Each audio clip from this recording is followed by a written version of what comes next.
No, I wasn't expecting it to be either.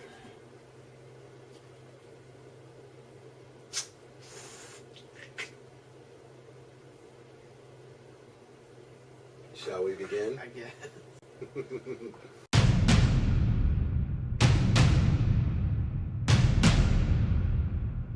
Hi, it's BigPapaGrump. This is Junior.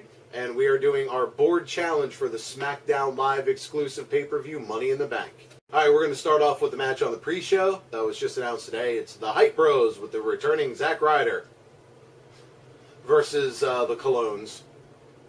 I'm going Hype Bros because I don't think they're going to have... well, first of all, they're trying to build Mojo Rawley up, and I don't think they're going to give Zack Ryder a loss on his return, and plus the Colognes are worthless.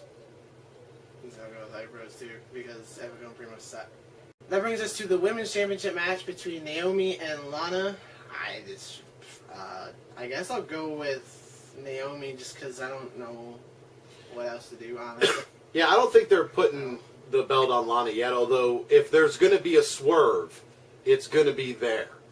But I think they want to build Lana up a little bit before they take it, although, again, it's like, oh, nobody expects Lana to win, but I'm going to stick with Naomi on this one.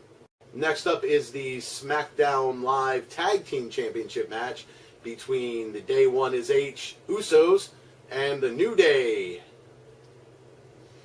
Usos. Yeah, I'm actually thinking they keep the belts on the Usos. They at least this time. Yeah, I think they're going to try to build up a bit of a rivalry. Having the title change the first time a new challenger shows up is, like, probably bad. So, and plus, I think a lot of people think they're just going to put the belts right on the New Day because the Usos have been kind of lackluster in their title reign. But their last match was good.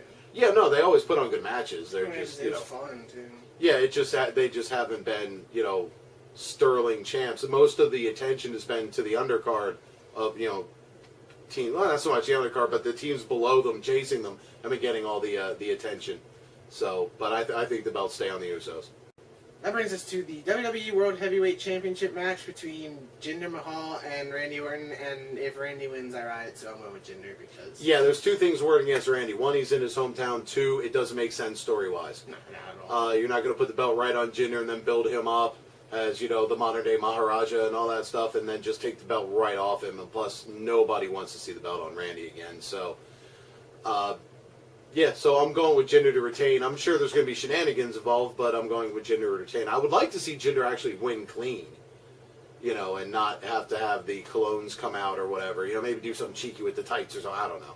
So that brings us to the women's Money in the Bank ladder match involving Becky Lynch, Charlotte, Carmella, Natalya, and Tamina. Got it on the first try. My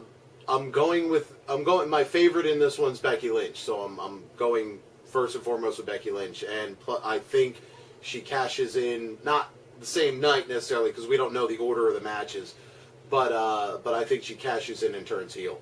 I called the Becky Lynch heel turn like months ago, and I'm sticking with it. I'm thinking there's a Becky Lynch heel turn coming.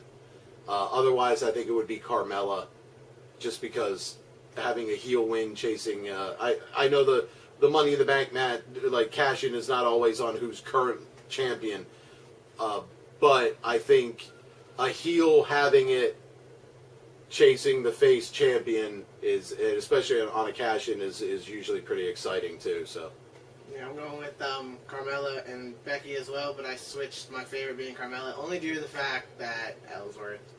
Yeah, just the fact that Ellsworth could be a factor is annoying. Yeah, because on this one, for Money in the Bank matches, we always pick two. Normally, it's 2 out of 6, gives you like a third of it, like a 33% chance to get one right. But just because the WWE didn't bother to put enough women in the match doesn't mean that we're not going to pick two. That brings us to what I hope is going to be the main event. I'm not sure. Is the men's Money in the Bank match, which features AJ Styles, Baron Corbin, the U.S. champ Kevin Owens, Shinsuke Nakamura, Dolph Ziggler, and Sami Zayn. And my two picks for this is I'm going with the double Z's. I'm going with Zayn and Ziggler. I'm leaning Corbin, which is kind of, I know he's the Vegas favorite, and he actually makes the most sense storyline because Money in the Bank is always to propel a future star, so to speak. Not always, but a lot of times, especially in a match like this, which is why I don't think that AJ or Owens need it. I think it's too early to give Shinsuke this yet. As fun as it would be to see Shinsuke win, and Ziggler's got one, so that brings it down to the two that I'm picking, Corbin and Zayn. I'm thinking Corbin, but I wouldn't be a bit surprised. Actually, I wouldn't be surprised if they have Nakamura win, but I'm leaning Zayn if they're going with a face. So, alright, so those were our picks. As with other previous videos, I'm going to put everybody's picks from the board on the, in text afterwards with cool music that was free on the internet. Thank you, internet. And yeah, it's going to be one of those things. Now, we have a weird stipulation on this one. It was originally suggested in one form by GoldenBoy, and then it was voted down, and then resubmitted with some changes by this guy.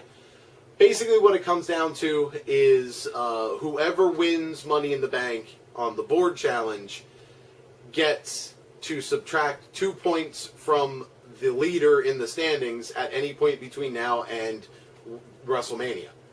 So, because WrestleMania is the end of our season. So there's that. And there's a bunch of convoluted tiebreakers that if we actually need it, I'll actually explain. I think one of them involves a Rochambeau, and another one involves like rock, paper, scissors, and another one is something to do with who can jump the furthest. Playing Russian roulette. Yeah. So, but yeah, so it's kind of so, and they can cash those 2 points in, or I guess subtract those, cash in the 2 point subtraction at any point from whoever's a leader. And if there are two people tied when they cash it in, then they have to pick whichever one. It's this long convoluted thing that we're hoping might spice things up a little bit. So there you go.